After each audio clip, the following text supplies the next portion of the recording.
पाकिस्तानी अदाकार सऊद कासमी और इनकी एहलिया जवेरिया सऊद पाकिस्तानी शोबिस के मारूफ नाम है, जिससे वो सामईन के लिए बहुत ही काबिल रसाई हो जाते हैं। वो अपने मद्दाहों के साथ अपने घरेलू लम्हात और वाकयात को भी शेयर करते रहते हैं। हाल ही में दोनों मियां बीवी ने अपने बच्चों जन्नत और इब्राहिम के साथ निजी टीवी के प्रोग्राम शान शहर में बतौर मेहमान मौजूद थे, जहां इन्होंने अमेरिका में पेश आए वाकया का शेयर किया, जिसमें अमेरिकी पुलिस ने इनकी रिहाइशगाह तक पीछा किया। जवेरिया ने बताया, जब इनका बेटा इब्राहिम 2 साल का था तो वो अपनी बेटी जन्नत और अपनी भांजी को अमेरिका में मेकअप करवाने के लिए गईं और इब्राहिम को सऊद की देखभाल के लिए शॉपिंग मॉल में छोड़ दिया, लेकिन सऊद इब्राहिम को मॉल में ही भूल कर सैलून में इनसे मिलने चले गए थे। सऊद, ये इब्राहिम यहाँ पे सामने झूला झूल रहा है।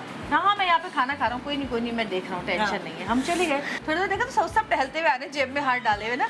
सऊद इब्राहिम का है और जवेरिया पता नहीं कहाँ वो, तुम मेरे पास क्यों छोड़ गई थी। चंद घंटों की तलाश के बाद इब्राहिम को मॉल में ढूंढ लिया गया और सिक्योरिटी को इत्तला देने के बाद पुलिस भी इनके घर पीछे तक आई थी। मजीद वीडियोस देखने के लिए हमारी वीडियो को लाइक करें, सब्सक्राइब करें और बेल आइकन को जरूर क्लिक करें ताकि आने वाली वीडियो आप तक बआसानी पहुंच सके।